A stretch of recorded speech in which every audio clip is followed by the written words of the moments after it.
Arsenal's midfield has been subject to a lot of debate so far this season. Has it regressed from last year? Why was Xhaka allowed to leave? Partey, whether it's fitness issues or other reasons, hasn't played as regularly as most Arsenal fans expected to.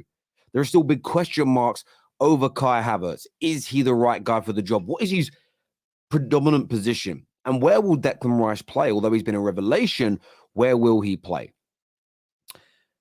Lots to discuss and unpack in there. But what I'll say is this. The rumours of Arsenal wanting to go and sign Douglas Luiz, this being pushed and pressed by Mikel Arteta himself, are not going away. And I think it is a deal that Arsenal come January and definitely come the summer of 2024 will pursue.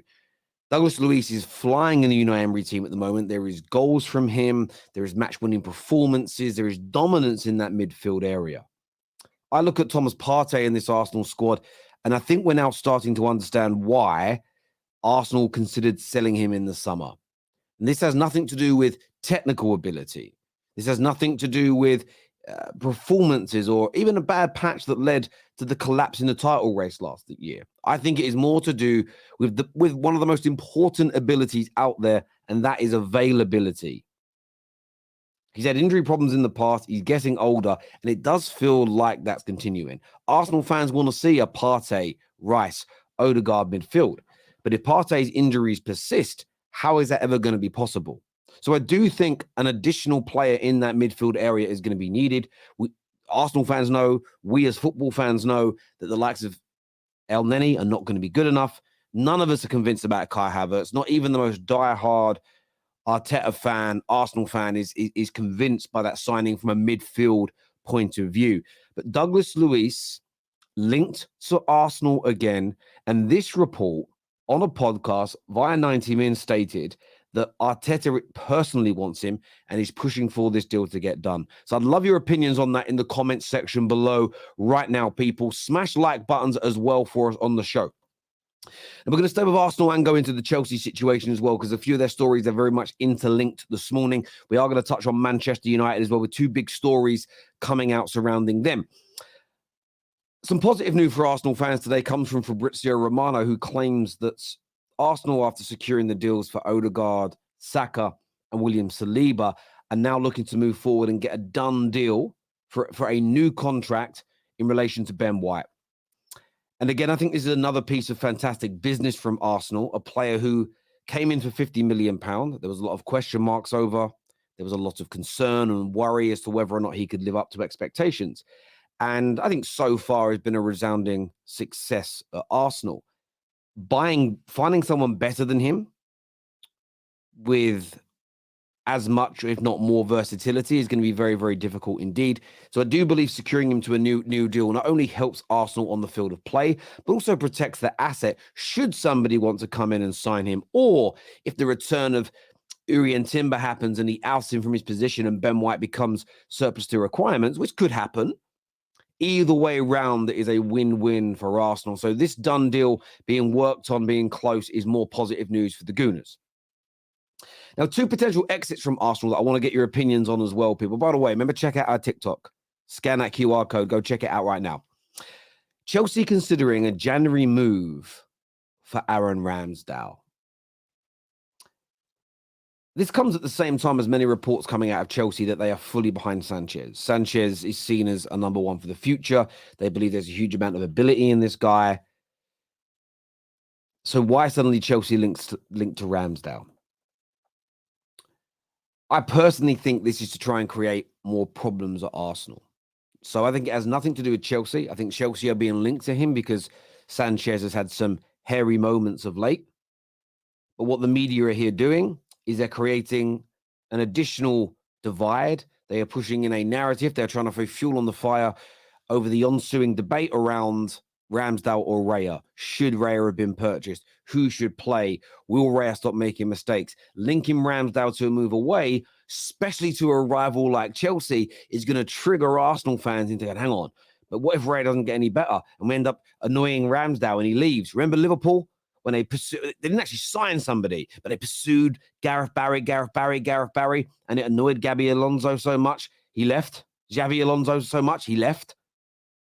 Could this happen in the same kind of way with Ramsdale and Chelsea end up with a more consistent goalkeeper than us? I don't believe the story is true. And not because it's Arsenal and I'm defending them, because there's a lot of strong reports from highly credible Chelsea sources that say Sanchez is their guy. But Chelsea fans watching, Gooners watching, let me know what you think and feel. There's also another story here which I find very interesting indeed. And this is that Real Madrid and Barcelona are keeping tabs on Arsenal and Brazilian forward Gabriel Jesus.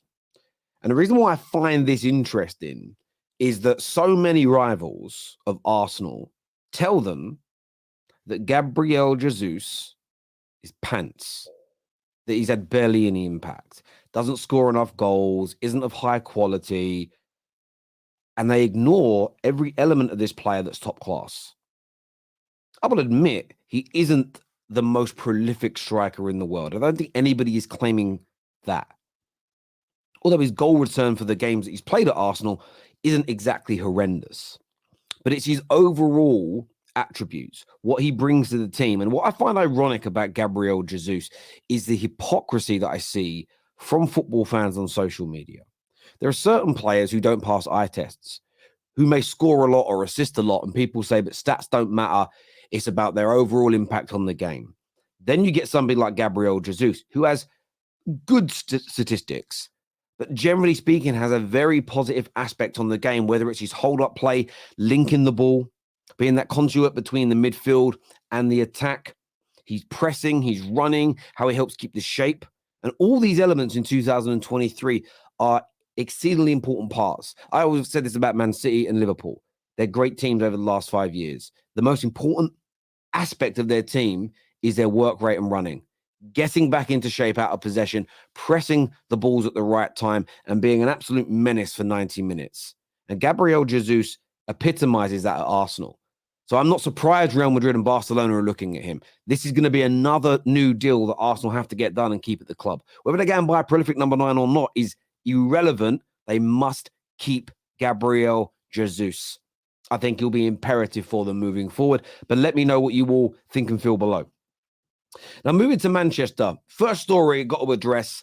It's come out from the Sun that Manchester United are set to re-sign David De Gea.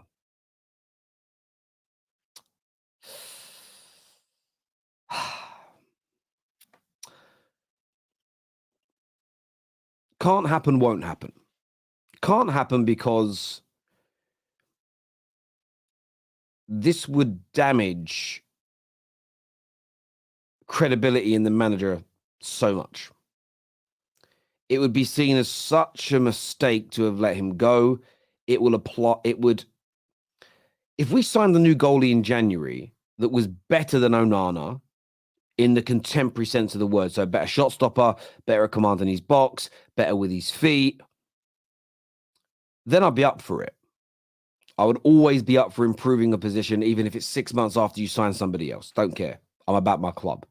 But David De Gea in 2023, still a good shot stopper, but is making, in the last couple of years, as many mistakes as we've seen from Onana, and is nowhere near as good with the ball at his feet. So it would put so much pressure on Onana, having a substandard goalie in today. We're not talking about De Gea of 10 years ago. We're talking about today, be re-signed. What's the point? What, as backup? Doesn't make sense to me. But more importantly, I don't even think this story is true. I believe, again, this is a story, just like the story in relation to Chelsea coming in for Ramsdale. I believe this is a story which has been heavily fabricated, heavily exaggerated to apply more pressure to Manchester United. And just reading the replies to the tweets, it's already done its job. Manchester United fans who are more interested in always attacking their club as opposed to only attacking the right parts, jump on it like a bitch in heat and help fan the flames of negativity that are not needed at this time, especially not surrounding this story. Manchester United are not and will not, in my personal opinion, be going back in for David De Gea. A lot of people with sources have already come out and debunked this, but that'll be ignored because the torch paper has already been lit. Crazy story for me. Now, staying in Manchester, This year says Newcastle could make a move for Man United midfielder Scott McTominay in January if Tonali's ban from football is as long as anticipated. And it is as long as anticipated. He'll be out until August 2024. The season is now over for Tonali. And also he will not be attending Euro 2004 this summer. Now, what's very intriguing for me is the Scott McTominay link. In the summer, Man United fans, included me, wanted him gone. There is now a fallacy, a strange narrative that has been created, being perpetuated and pushed out that Man United fans should apologize to Scott McTominay because we got it wrong. I'm telling you now, I am grateful for his goals. I've been proud of his last couple of performances. I'm happy for him as an individual, but Manchester United still need better than Scott McTominay. Facts. And I'm up for this move. As long as Man United get a sensible price, which is, with the way everyone's now talking, we need to apologize. What we're looking at, 45, 50 million. And as long as that money is then invested into a better, more technical football player with greater press resistance. That is what we need to invest in at Manchester United. More press resistant midfielders. More legs in midfield that are press resistant with the ball at their feet. That is what this club needs. So I hope this story from The Athletic is true. I hope with this damaging blow to Newcastle, which, by the way, I feel very sorry for Newcastle. I feel like they've been sold, not a dud player, but I think they've been done by AC Milan.